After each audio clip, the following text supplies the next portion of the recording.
Welcome to cooking with Madhuvali channel. இன்றைக்கி நம்மளோட சேனலில் இன்ஸ்டண்ட்டாக செய்கிற ஒரு டொமேட்டோ தோசை, தக்காளி தோசை. நைட் நேரத்தில் மாவு இல்லாமல் இருக்கும், வீட்டில் என்ன செய்கிறது இன்ஸ்டண்ட்டானு தெரியாமல் இருப்போம்.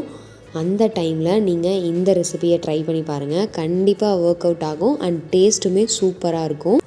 வாங்க எப்படி செய்கிறதுன்னு பார்க்கலாம். இதுக்கு இப்போது 1/4 kg இட்லி ரைஸ் எடுத்துக்கோங்க. 2 டேபிள் ஸ்பூன் கடலைப்பருப்பு எடுத்துக்கோங்க. இது ரெண்டையுமே நல்லா கழுவிட்டு ஒரு 1/2 hour ஊற வச்சுக்கோங்க. அரை மணி நேரம் ஊற வச்சாலே போதும், இது நல்லாவே சாஃப்டாயிரும். இப்போது ஒரு மிக்ஸி ஜாரில் 1/2 டீஸ்பூன் சோம்பு, 1/2 டீஸ்பூன் தனியா, 1 பச்சை மிளகா, 2 காஞ்ச மிளகா சேர்த்துக்கோங்க. உங்களுக்கு காரம் அதிகமாக தேவைன்னா நீங்கள் அதிகமாக சேர்த்துக்கலாம். 5 பூண்டு தோல் உரிச்சிட்டு சேர்த்துக்கோங்க. 1 துண்டு இஞ்சி சேர்த்துக்கோங்க. 1 தக்காளி நான் சேர்த்துருக்கேன். 1/4 kg அரிசிக்கு 1 பெரிய தக்காளி சேர்த்துக்கோங்க.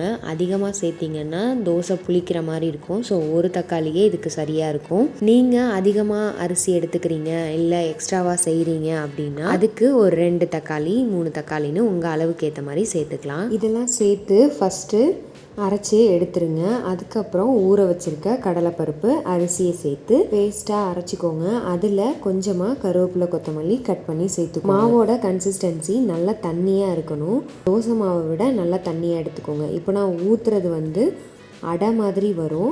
இல்லை உங்களுக்கு கிறிஸ்பியாக தான் பிடிக்கும்னா இன்னும் கொஞ்சம் தண்ணி சேர்த்து ஊற்றுனீங்கன்னா இந்த மாதிரி உங்களுக்கு கிறிஸ்பியாக தோசை கிடைக்கும். ரொம்ப ஈஸியாக இருக்கும், நல்லா டேஸ்ட்டாகவும் இருக்கும். என்னடா செய்வது நைட் டிஃபன் மாவிலே அப்படின்னு நான் யோசிக்கூடாது. டக்குன்னு ஒரு அரிசி ஊற வச்சமா, தக்காளி அரைச்சமா, தோசை ஊற்றமா இருக்கும். ஓகே, நைட் டைம்லேயோ டே டைம்லேயோ ஒரு 1/2 hour முன்னாடி இந்த அரிசியை ஊற வச்சு அரைச்சி தோசை ஊற்றினாலே போதும். நல்லா டேஸ்ட்டாகவும் இருக்கும். இதுக்கு சிம்பிளாக ஒரு தேங்காய் சட்னியை வச்சு வேலையை முடிச்சிடலாம். உங்களுக்கும் இந்த ரெசிபி பிடிச்சிருக்குன்னு நினைக்கிறேன். கண்டிப்பாக ட்ரை பண்ணி பார்த்துட்டு எப்படி இருந்ததுன்னு கமெண்ட்டில் சொல்லுங்கள். அண்ட் என்னோடய சேனலை இது வரைக்கும் நீங்கள் சப்ஸ்கிரைப் பண்ணாமல் பார்த்துட்ருக்கீங்கன்னா சேனலை சப்ஸ்கிரைப் பண்ணிக்கோங்க. கூடவே பெல் ஐக்கானையும் கிளிக் பண்ணி வச்சுக்கோங்க. நெக்ஸ்ட் வீடியோவில் பார்க்கலாம். பாய்.